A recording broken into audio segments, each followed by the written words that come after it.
네, 개장 전의 이슈와 관심 종목까지 골라보겠습니다. 매매기술 시간입니다. 매일 이 시간에는 주식명가 MTNW 다냐쌤 그리고 박진섭 어드바이저와 함께하고 있는데요. 먼저 시장의 한마디 열어보겠습니다. 오늘 다냐쌤은 증시 주변 자금 이탈, 현금 비중 최소 30% 유지하자라고 말씀해 주셨고요. 박진섭 어드바이저는 폐암 신약 FDA 승인 기대감, 주목할 만한 황금주 찾아보자 언급해 주셨습니다. 그럼 먼저 다냐쌤 만나보겠습니다. 선생님 안녕하십니까? 네, 안녕하십니까? 네.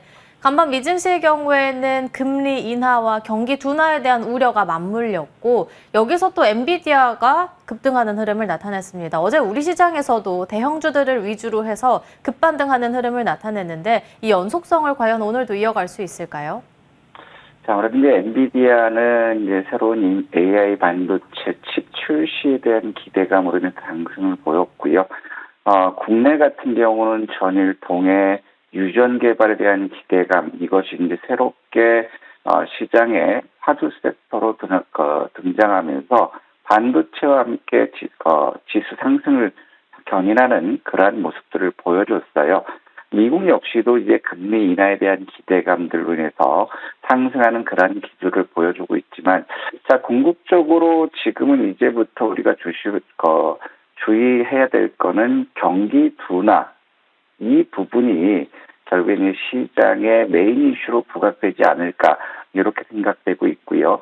자, 그다음에 이제 시장에서 자금이 정부 주도 하에 유전 개발 섹터로 이제 자금이 쏠림 현상이 나왔거든요. 그러면 이제부터는 이제 정부에서 본격적으로 사업을 추진하는 거기 때문에 유전 개발 관련 sek터로 유입된 자금이 빠져나오는지, 그러면 이들 섹터가 지속되는 연관성을 가질지, 아니면 지금 상업성에 대한 의구심들을 많이 얘기를 하고 있잖아요. 그래서 이것이 일회성으로 갈지 이걸 한번 지켜보는 것이 낫겠고, 자, 아마도 지금 6월 들어서 기사 나오는 것들을 보면 소비 둔화와 경기 위축, 이 부분에 대한 우려 기사들이 굉장히 많이 나오고 있다라는 거예요. 그래서 6월에는 지수 상단은 이미 확인된 시점이기 때문에 지수 하단을 확인하는 그러한 과정이 나올 것이기 그런 조정 요인이 될 수 있어요. 그래서 이제 지금 현금 비중 조절로 위험을 관리하되 종목 장세는 지속되기 때문에 수익 추구 전략은 여전히 유효하다, 이런 말씀드리고 싶고, 자, 미국 시장을 보면 이제 인플레이션이 둔화되면서 이제 연준도 금리를 인하할 수밖에 없다라는 그런 기대감들이 시장에 반영되면서 나스닥 강세를 보였고, 경기 둔화에 대한 우려감으로 해서 다우는 하락 마감하는 그런 모습 보였어요. 거기다가 애플과 엔비디아 이쪽 빅테크 기업들이 강세를 보이면서 기술주들 좋았는데, 저 역시도 계속 말씀드렸던 것처럼 주관적인 입장에서는 연준에서는 금리를 내릴 수밖에 없다라고 이제 주장하는 근거는 오늘 기사가 나온 것들 보면, 자, 지금 물가가 둔화하고 있다. 이것은 결국에 소비 부진이라는 것이고, 고금리 기조로 인해서 가계의 가처분 소득이 급감하고 있다라는 것이거든요. 그러면 이런 요인들이 결국에 연준이 지금 금리 인하에 대한 실책을 실기했다, 이런 기사들도 나오고 있거든요.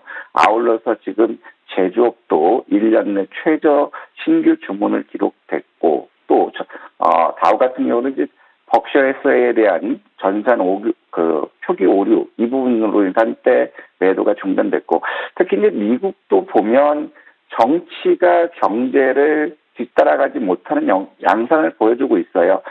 트럼프 성추문에 대한 유죄 판결을 내리면서 미국도 여론이 둘로 쪼개지는 그러한 국면이거든요. 그래서 이런 부분, 정치적인 갈등과 함께 물가 둔화, 경기 둔화, 이 부분이 결국에 조정의 빌미가 되지 않을까, 이런 생각이 들고 있고, 자, 이런 와중에서도 퓨어셀 에너지가 급등을 보였고, 엔비디아와 ARM, 그 다음에 가격 인상을 발표한 스포피타이가 강세를 보였어요. 거기다가 이제 모더나까지, 보잉까지 등이 강세를 보였고, 이로 인해서 반도체라든가 암호화폐, 제약바이오, 헬스케어, 모바일 쪽들이 강세를 보였거든요. 그러면서 이제 글락스미스클라인이라든가 쉐브론이 낙폭이 하락하면서 은행과 보험, 운송물류, 신재생, 전력, 방산, 기계 섹터들이 약세를 보였어요. 자, ETF에서 보면 인공지능이라든가 헬스케어, 블록체인, 바이오테크, 통신주들이 움직였는데 인공지능 같은 경우는 이제 애플에서 발표를 했던 인공지능 발표가 다음 주 있죠. 이 부분 때문에 기대감이 반영되는 그런 모습이고 제약바이오와 헬스케어는 바이오 USA에 대한 일정들이 굉장히 많은 그런 상태고요. 그리고 그동안 강세를 보였던 원유라든가 재생에너지, 자율주행 로봇 섹터들이 차익 매물이 증가되는 그런 모습 보여줬고, 자, 일본은 미국의 금리 인하에 대한 기대감이 다시 부각됐고, 그 다음에 5월 제조업 PMI가 49.6, 50 미만으로 위축 국면이지만 1년 만에 확장세를 기록하고 있다는 것에 대한 기대감으로 상승하는 그런 모습 보였거든요. 하지만 도요타가 품질 인증 취득, 부정행위 적발, 자국민도 속이고 수출도 속이고 이런 것들 때문에 도요타발 자동차 관련주들이 약세를 보면서 상승폭을 둔화됐고, 그리고 이제 지금 재밌는 기사가 일본은 이제 엔저에 중독돼 있다. 급식소에서도 소고기 반찬이 나오지 않고 있다라는 것이고, 그 다음에 IT 인력들의 연봉이 올라가고 있지만 그 연봉이 동결되면서 지금 가처분 소득이 낮아졌다. 그래서 IT의 전문 인력들이 일본을 떠난다. 이런 얘기들이 나오고 있어요. 결국에 지금까지 일본은 엔저, 자, 이 부분에서 소비가 증가된 그런 국면이기 때문에 경기 확장 국면이 나오지 않을 때는 자, 엔화 약세에 따른 것들에 대한 상승만큼은 하락 조정을 받을 수밖에 없지 않을까. 이런 생각이 들고, 자, 중국은 5월 차이신 제조업 PMI가 51.7을 기록하면서 2년 내 최고치를 경신했고요. 그다음에 무디스가 올 경제 성장률을 상향하는 긍정적인 호재가 있음에도 불구하고 위안화가 강세 전환되면서 비용 상승에 대한 우려감, 그리고 상장 지수 펀드죠. ETF에서 15개월 만에 최대 자금이 42억 달러가 빠져나갔다라는 것, 이런 부분 때문에 약세 마감하는 그런 상황이었습니다. 자, 국내 연을 보면 이제 연준의 금리나 기대감, 그 다음에 5월 수출 호조, 그리고 동해 140억 배럴 유전 국가에 대한 발표, 이런 것들 때문에 반도체와 함께 강세를 이끌었거든요. 하지만 지금 어제에서 드러나지 않은 부분이 9.19 군사합의 효력 정지에 따른 남북관계, 지리적인 리스크가 다시 부각되는 그러한 모습을 보여주고 있고, 그리고 소비 둔화와 경기 둔화에 대한 우려감이 높아지고 있거든요. 특히 모건 스탠리에서 삼성전자에 대해서 관심 종목 제외시켰고, 또 코스피 상단을 2,850으로 낮췄거든요. 그리고 국민연금 국내 주식 투자 비중이 15%에서 13%로 축소되고 있으면 결국에는 수급 불균형에 따른 외국인들 선물에 따른 지수 변동성은 더 확대될 것이고, 이런 것들이 반영되면서 국내 신용융자는 지속적으로 증가되고 있는 반면에 국내 주식형 수익증권에서의 자금 유출은 급격히 증가되고 있다는 거예요. 그래서 수급과 증시 주변 유동성 이탈, 이런 부분들로 인해서 지수 변동성이 6월에는 확대되지 않을까. 하지만 이것은 추세 하락이 아니라 바닥 탐색 과정이기 때문에 우리 개인 투자자들에게 유리한 종목 장세는 지속될 것이다, 이렇게 판단되고 있고요. 자, 그러면서 어제는 위안화가 강세를 보이면서 원화까지도 1,376원 10전으로 마감했어요. 하지만 이 부분이 강세 추세가 지속되지는 않을 것 같거든요. 그래서 원화가 1,300원대 이어왔을 때 이 부분 이제 우리는 공격적으로 한번 수익 추구 전략을 세우는 것이 바람직하지 않을까 싶고, 자, 그러면서 외국인들은 어제 코스피에서는 1,800억을 순매수했고, 코스닥에서도 역시 1,334억 순매수하면 상승 기조를 보였어요. 선물에서도 8,800억 순매수 마감하는 6월은 현선물 동시 마감하면서 강세를 이끄는 출발을 보였지만, 선물 측면에서 보더라도 외국인들은 12시 13분에 1조 4,500억까지 순매수했던 외국인들이 3시 마감 무렵에서는 8,800억으로 급감했다라는 거죠. 그럼 대략적으로 약 6천억 정도 선물 매도가 나온 그러한 국면이기 때문에 어제 상승분에 대해서 오늘은 하락 조정이 일부 나올 수 있다. 이렇게 보여지고 있고요. 자, 그러면서 거래 대금은 14조 원으로 코스피는 전일 대비 14% 감소했고 코스닥은 8조 1,900억으로 18% 감소하는 그런 모습들을 보여줬습니다. 일단은 경제감이 굉장히 높아지는 그런 상황을 보여주고 있고, 자, 고객 예탁금도 약 3.6% 급감하면서 54조 4천억을 만들었고, CMA 역시도 감소하면서 83조 1,700억 보여줬고요.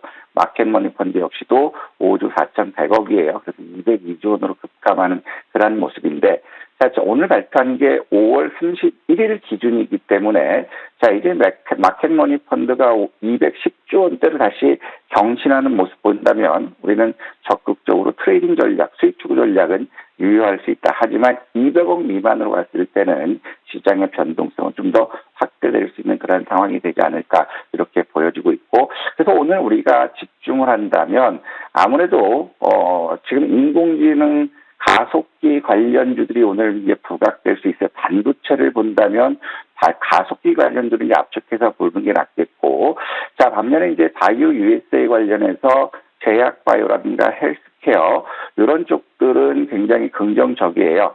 그리고 애플 개발자회의가 다음 주에 AI 관련주들 그동안 충분히 쉬었거든요. AI와 로봇 섹터들 이런 쪽이 이제 반등이 나올 수 있기 때문에 우리가 압축해서 말씀드리고 싶고, 자, 이제 2분기는 이제 실적에 대한 기대감과 우려감이 공존해 있는 그러한 상황이기 때문에 주가의 변동성과 지수의 변동성은 커질 수 있는 그러한 상황이고, 이제 본격적으로 경기 둔화와 소비 감소 이런 우려들이 지속적으로 나오고 있는 그러한 상황이기 때문에 연준이 금리 인하를 발표하는 시점이 단기적으로는 지수의 어떤 고가권을 형성하는 그러한 과정이 되지 않을까 이렇게 생각되고 있고, 그러면 최근 들어서 섹터별로 순환매가 빠르게 나오고 있어요. 원전 섹터까지 강세를 보이는 그러한 시점이죠. 화장품에서. 그러다가 이제 어제 뜬금포로 나온 게 유전 탐사 관련 시추라든가 피팅밸브라든가 강관이라든가 그다음에 정유라든가 이런 폭넓게 움직였어요. 그러면 이런 쪽들의 자금이 유지되는지 이 부분만 한번 지켜봤으면 좋겠고, 하지만 이 부분은 아직까지 경제성 판단까지는 시간이 있고 어떤 회의적인 그런 의견들도 굉장히 많기 때문에 여기다 너무 집중 투자하지 마시고 일부 자금만 투자하는 것으로 보는 것이 필요하지 않을까 이렇게 생각되고 있고, 자, 그러면 지금 상태에서는 이제 스태그플레이션과 경기 둔화 그리고 저축은행들의 PF 부실 증가 이런 요인들이 폭넓게 나오고 있거든요. 그래서 금융 위험 증가에 따른 부실 위험 증가에 따른 것들이 단기 조정의 빈리는 언제든지 나올 수 있기 때문에 현금 비중을 어느 정도 유지하면서 적극 수익 추구 전략은 유지하자 이런 말씀드리고 싶습니다. 그래서 오늘 주요 행사를 보면 2024년 한국 아프리카 정상회의예요. 그러면 아마도 이쪽에서는 스마트팜이라든가 수산 쪽들 이런 쪽들이 한번 부각받지 않을까 싶고, 그다음에 대만 최대 IT 전시회 컴퓨텍스가 개최돼요. 젠슨왕의 발표가 대만의 컴퓨텍스 행사 관련해서 계속해서 나오는 그런 부분이기 때문에 오늘 같은 경우는 로봇 이슈가 같이 나왔었죠. 그래서 인공지능 반도체 가속기, 그다음에 AI 섹터 이런 쪽들 한번 말씀드리겠고, 그다음에 2024년 국제 기후 포럼이 있어요. 여전히 기후 변화 관련해서는 신재생 에너지라든가 탄소 중립 이런 것들 봤으면 좋겠고, 오늘 인텔 서울 AI 서밋 전야 행사죠. 내일부터 시작되는데, 자, 그래서 인공지능 섹터 인텔의 이 AI 관련된 것들 오늘 움직일지 지켜보자 이 말씀드리고 싶습니다. 종목으로는 어제 우리 시장에서 네이버 웹툰의 나스닥 상장 기대감에 Y랩이 장중 상한가 흐름 나왔었고, MBT의 경우에도 20% 넘는 급등이 나왔고요. 그리고 무엇보다도 LS 그룹주 내에서는 LS 마린솔루션 신고가 나왔습니다. 세 종목 어떻게 볼까요? 저는 이제 Y랩 같은 경우는 이제 네이버 웹툰 상장 이슈는 어느 정도 반영됐다고 보고 있어요. 그래서 반등신을 일단 매도 쪽으로 보는데, 일단 네이버 웹툰의 나스닥 상장 기업 가치가 5조거든요. 그러면 상장 시점에서의 네이버 같은 가격에 따라 한번 움직일 수 있는 그러한 국면이기 때문에 일단 저는 반등시 매도하고 16,000원을 이탈한다면 다시 12,000원 전후에서 매수하는 포인트로 잡았으면 좋겠고 MBT도 마찬가지예요. 같은 맥락이거든요. 자, 그러면 이제 MBT 같은 경우 올해 같은 경우는 영업 적자가 16억으로 축소되는 모습이고 내년에 흑자 전환이에요. 그렇다면은 우리가 봐야 될 부분은 6,650원을 이탈한다면 전략 매도하고 6,000원 이하에서 매수 보는 전략 지지받는다면 7,800원 돌파한다면 9,100원까지 한번 노려봤으면 좋겠고 7,800원 장시 매도하고 다시 6,650원 여기서 박스권으로 보는 게 좋지 않을까 싶고 자 그다음에 LS 마린 솔루션 같은 경우는 이제 이슈는 이제 지속되고 있어요. 해저 광케이블이라든가 그다음에 유전 개발 이런 것들까지 같이 했을 때 필요한 거거든요. 그래서 LS 마린 솔루션은 목표가 18,000원 요 고점이었죠. 반등시 볼 때 요 가격 일단 돌전한 그런 국면이에요. 하지만 요 이슈도 이제 쉬어갈 수 있는 그런 국면이기 때문에 오늘 반등시 매도하시고 15,300원을 지지했을 때 재매수해서 15,300원 지지한다면 요번에는 18,770원 돌파한 22,000원 한번 도전해보자라고 말씀드리고 싶습니다. 그렇다면 오늘 우리가 어떤 쪽 보는 게 좋을까요? 서두에서 말씀드렸던 것처럼 오늘은 아무래도 그 AI 가속기 관련 이슈들이 많이 나왔어요. 엔비디아도 나왔고 오늘 나온 거는 삼성 손잡은 AMD AI 가속기 연내 출시 이런 것들이 있거든요. 그래서 가속기 관련을 봤을 때 대장은 솔루스 첨단 소재라든가 이스페타시스라든가 자람 테크놀로지 두산 이런 것들이 이제 대장주로 부각되면서 급등하는 그런 모습을 보였는데 아무래도 그렇다면 우리는 대장 맥락으로 한번 봤으면 좋겠어요. 솔루스 첨단 소재도 실적으로 본다면 올해는 작년보다 적자 축소되는 그런 부분 내년부터 흑자 전환 모멘텀이 있는 그런 상황이거든요. 그래서 16,000원을 이탈하는 시점에서 손절 기준 잡으시고 우리는 17,200원에서 동시호가 매수해보자. 어제 동시호가는 17,620원으로 마감했기 때문에 동시호가 18,000원까지는 한번 도전을 그 이상은 눌림목을 기다려보고 목표 주가는 직전 고점 21,000원 여기 노려보자라고 말씀드리고 싶습니다. 오늘은 역시나 AI 가속기 관련해서 솔루스 첨단 소재 말씀해 주셨고요. 목표 주가는 직전 고점 21,000원, 손절 라인은 16,000원으로 대응해 보겠습니다.